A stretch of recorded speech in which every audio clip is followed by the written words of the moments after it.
వాళ్ళు ఇలా చేసి ఇలా ఇంటికి వెళ్ళే లోపల కుంభవృష్టి కురిసేస్తారంట. వరద ఏర్లే పారిపోతుంది, ఒకసారి ఇంటికి వెళ్ళలేకపోతారు మళ్ళీ, అంత వర్షం వచ్చేస్తారన్నమాట వాళ్ళు వెళ్ళి అంత అడవిలో.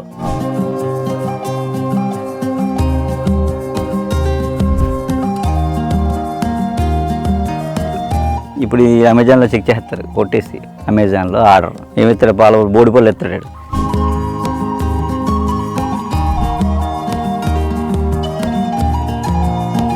కనీసం ఒక మొక్క కూడా ఉంచకుండా పోయారు, కోట్లు ఆస్తి ఉపయోగం ఏంటి అని తిట్టుకుంటారు మన.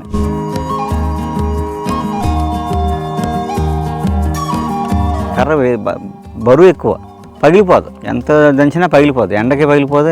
ఎన్ని సంవత్సరాలు 100 సంవత్సరాలన్నా చిన్న బేట కూడా రాదు.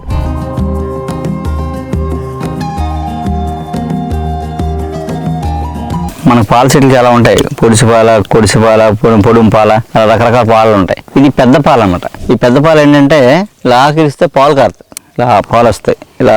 అలాగే మామూలుగా గిరిజనులు ఒక ఊరు కట్టుకోవాలన్నా లేదా ఒక నివాసం ఏర్పరచుకోవాలన్నా అలా కొన్ని రకాల చెట్లు చూసుకుంటారు. నీళ్ళు ఉన్నాయా లేవా, నీళ్ళు ఎంత దూరం ఉన్నాయి, ఇక్కడ గాలి వేస్తాయి ఇదా, ఇలాంటిది ఏమి ఉండదు. వర్షం వస్తే ఏమవుద్ది అలాంటిది ఏమి ఉండదు. వాళ్ళకి ఇండికేషన్ ఏంటంటే కొన్ని రకాల, ఒక 5-6 రకాల చెట్లు ఉంటాయి. ఆ చెట్లలో ఈ పెద్ద పాల చెట్టు ఉందనుకోండి, పెద్ద పాల చెట్టు ఉంటే అక్కడ ఊరు కట్టేసుకుంటారు, అక్కడ ఇల్లు కట్టుకుని ఉండిపోతారు అంటాడు. అంటే ఏంటి అక్కడ అర్థం అంటే ఈ చెట్టు నన్ను కాపాడుతుంది, నాకేమీ లోటు లేకుండా చూసుకుంటుంది, ఈ ప్లేస్లో ఉంటే అది ఉండడానికి, నివాసంగా ఉండడానికి కరెక్ట్ అయిన ప్లేసు అని వాళ్ళు అలా భావిస్తారన్నమాట. అందుకని వాళ్ళకి ఏంటంటే చక్కగా ఆ చెట్టు ఉంటే చక్కగా ఇల్లు కట్టేసుకుంటాడు.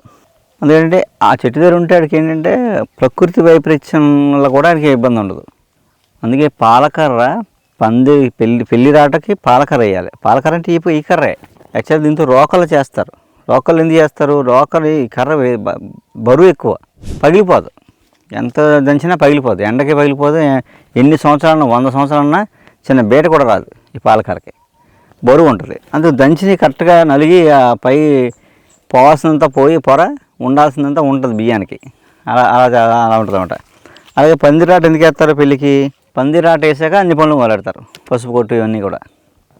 పందిరాట మెయిన్, పందిరాట నుంచే పనులన్నీ మొదలవుతాయి యాక్చువల్గా. పందిరాట పాలరాట ఒకటి వేసి మిగతా ఏ రాటలు వేసినా పర్లేదు వాళ్ళకి. కానీ ఈ రాట ముహూర్తం ఉంటుంది, పందిరాట ముహూర్తం ఉంటుంది. ఆ ముహూర్తానికి ఈ కర్ర తెచ్చి అలా పొడుగ్గా ఉన్నది ఒక రాట తెచ్చి రాట పోతారు. రాట పోతే దానికి రాగుకొమ్మ కట్టి కింద నవధాన్యాలు వేసి ఏదో శంకుస్థాపన చేసినట్టుగా కడతారు. కట్టి పందిరి వేస్తారు. ఎందుకని వేస్తారంటే అప్పట్లో పెళ్ళి అంటే 15 రోజులు, నెల రోజులు పెళ్ళి, చుట్టాలంత ముందు వచ్చేవారు. మళ్ళీ ఉండదు సరదాగానే, అన్ని రోజులు పండుగ అనమాట. ప్రకృతి వైపరీత్యం వల్ల ఏదో సడన్గా మేఘాలు వచ్చి, ఉరుములు వచ్చి పిడుగు పడుతుంది అనుకోండి, పిడుగు పడింది అనుకోండి, ఆ పిడుగుని ఈ రాట లాగేసుకుంటారు. ఆ ప్రాంతంలో ఎక్కడ పడినా ఇది రాగేసుకుని భూమిలో పంపించేస్తామంట. ఇంకా ఏది డిస్టర్బ్ అవ్వదు. అలా అవాంతరాలు జరగకుండా ఉండడం కోసం పెళ్లిరాట వేస్తారు, పందిరాట అందుకు వేస్తారు అదనమాట. అలా అది ఎందుకు పెళ్లిరాట అనేది అది. ఇప్పుడు మనం పెళ్లిరాట ఏమవుతాం, సప్లై కంపెనీ ఫోన్ చేసి వేసే అంటాం సెట్టింగ్, అక్కడ బీభత్సం సెట్టింగ్ వేస్తాడు, పిడుగు నాపొద్దా అవ్వదు. అంటే శాస్త్రం ఎందుకు పెట్టారంటే అది అంటే 2 పాజిటివ్ ఎనర్జీ ఉంటుంది అన్నమాట. అక్కడ రాగానే శత్రువు కూడా ఫ్రెండ్ అయిపోతారు అన్నమాట. పెళ్ళికి రాగానే ఇప్పుడు చిన్న చిన్న కలహాలు ఉన్నది కూడా మామూలు అయిపోయి, అంటే ఇది అలాంటి వాతావరణం క్రియేట్ చేస్తారన్నమాట, మనుషుల స్వభావాన్ని మార్చేస్తుంది. అందుకు పాలరాటని వేస్తారన్నమాట. ఇంకా కొన్ని ఊళ్ళల్లో, కొన్ని ట్రైబ్స్లో నేను చూశాను, వీళ్ళు పాల చెట్టుకి పండగ చేస్తారు. ఏం చేస్తారు తెలుసా, వర్షాలు పట్టలేదు అనుకోండి, మామూలుగా పండగ చేసుకుంటారు, వర్షం పడినప్పుడు కూడా ఆ పండగ చేస్తారు.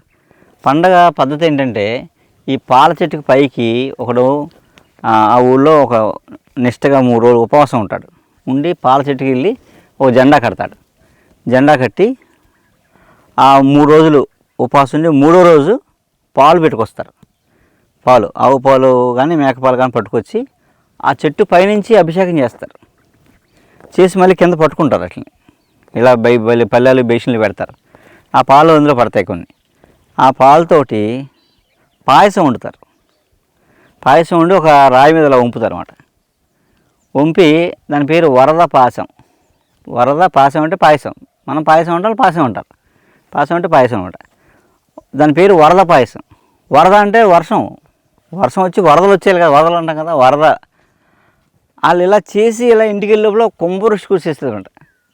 వరద ఏరులే పారిపోతుంది, ఒకసారి ఇంటికి వెళ్ళలేకపోతారు మళ్ళీ, అంత వర్షం వచ్చేస్తారనమాట వాళ్ళు వెళ్ళి అంత అడవిలో.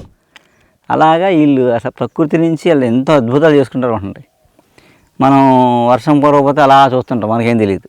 కానీ వాళ్ళు వర్షం పడలేదు చూస్తారు వచ్చి పనులు చేసుకుంటారు, వర్షం పడిపోద్ది వాళ్ళకి. లక్కీగా అది చేసిన ఆ ప్రాంతంలో పడుతుంది వాళ్ళకి అయిపోద్ది అనమాట. అలాగే అంత ఈ చెట్లు అంత మహిమలు ఉంటాయి, అంత మహత్యాలు ఉంటాయి. అలాగే అన్ని ఔషధ గుణాలు ఉంటాయి. ఈ చెట్టు కింద పడుకుంటే అంటే ఈ చెట్టు దగ్గర ఉంటే గుండె జబ్బులు రావు, హార్ట్ అటాక్స్ రావు. అలాగే ఇందులో విశేషం ఏంటంటే మనకి పాలపళ్ళు, ఈ పాలపళ్ళు అంటారు.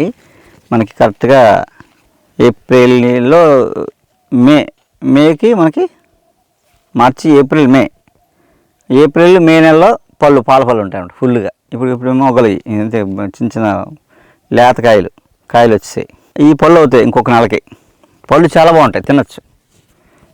పళ్ళు మంచి బలం పిల్లలకి, అందరికీ మంచి బలం అనమాట. ఇంకా సంవత్సరానికి ఒకసారి పాలపళ్ళు తినాలన్నమాట. ఆ గింజలు కూడా మనం కూర వండుకోవచ్చు, పళ్ళు గింజలు కూర వండుకోవచ్చు, బాగుంటుంది. ఏవో డ్రాగన్ ఫ్రూట్లని ఆ ఫ్రూట్లని పెడతాం, మనకు కాని ఫ్రూట్లే మనకి ఎందుకు పనిచేయాలి. ఇలా పాలపళ్ళు బోర్డు దొరుకుతాయి. చక్కగా సంవత్సరానికి ఒకసారి పిల్లలకి పాలపళ్ళు పెట్టామనుకోండి మంచి. ఇంకోటి పాలపళ్ళు తింటే ఎప్పటికీ యవ్వనం తగ్గదనమాట, యవ్వనంగా ఉంటాడు పాలపళ్ళు తింటే. ఇప్పుడు ఈ అమెజాన్లో చెక్ చేస్తారు, కొట్టేసి పాలపళ్ళు అమెజాన్లో ఆర్డర్ ఏమిస్తాడు, పాలపళ్ళు బోడిపళ్ళు ఎత్తాడు పాలపళ్ళు అడిగేం తెలుసు. చక్కగా ఏంటంటే ఇప్పుడు మనకి పందిరాటికి అంటే ఈ పాలకర్ర తెలియకో దొరక్కో మనం అన్నీ ఇంకా ప్లాస్టిక్ డెకరేషన్కి వెళ్ళిపోయాం. కానీ ఏంటంటే నెక్స్ట్ తరానికి మనకు కావాలి, ఇలాంటివి చూస్తారు, వాటికి పాలకర్ర కావాలి. అప్పుడు నెక్స్ట్ తరం ఖచ్చితంగా మన టేస్ట్నే పట్టుకుంటారు. ఇంకా హాస్పిటల్ని వైద్యాలని ఏ వైద్యం నమ్మరు, ఆయుర్వేద నమ్మరు, హోమియోపతి నమ్మరు, రేపతి నమ్మరు, యోగా నమ్మరు, మెడిటేషన్ నమ్మరు, ఏమీ నమ్మరు.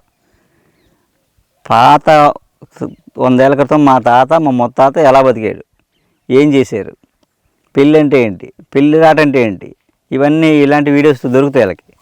అప్పుడు పట్టుకుంటాడు, నాకు పాలకర్ర రాట కావాలనుకుంటాడు. అప్పుడు ఇక్కడికి వెళ్ళాక మనం చేసాం అనుకోండి, అప్పుడు అటు తిట్టుకుంటాడు. కనీసం ఒక మొక్క కూడా ఉంచకుండా పోయారు, ఆస్తి ఇచ్చారో ఇవ్వలేదో వేరే సంగతి. కానీ ఒక పాల మొక్క నాకు కోట్లు ఆస్తి ఇస్తే ఉపయోగం ఏంటి, ఒక పాల మొక్క లేకుండా చేసేది వీళ్ళు అని తిట్టుకుంటారు మనని. అందుకేంటంటే మనం ఈ పాల పళ్ళు వచ్చిన తర్వాత పళ్ళు తినేసి ఆ గింజల్ని మనం ఇక్కడ మొక్కలు డెవలప్ చేస్తారు, ఇక్కడ టైప్స్ మనం చేయిస్తాం. ఈ పాల చెట్టు ఇంటి దగ్గర వేసుకోవచ్చు, చాలా అందంగా ఉంటుంది.